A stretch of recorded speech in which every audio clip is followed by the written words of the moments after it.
ভারতীয় আগ্রাসনের বিরুদ্ধে দেশের বিভিন্ন জায়গায় ফুঁসে উঠেছে সাধারণ মানুষ। আগরতলায় বাংলাদেশের ডেপুটি হাইকমিশনে হামলা ও জাতীয় পতাকা অবমাননার প্রতিবাদে বিক্ষোভ করছে তারা। প্রতিনিধিদের সহায়তায় ডেস্ক রিপোর্ট।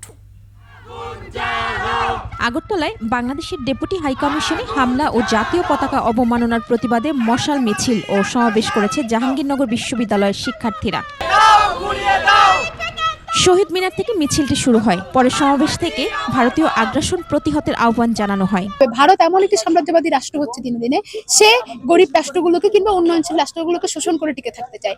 তার সবচেয়ে বড় এবং সুবিধা শোষণের জায়গা হচ্ছে বাংলাদেশ।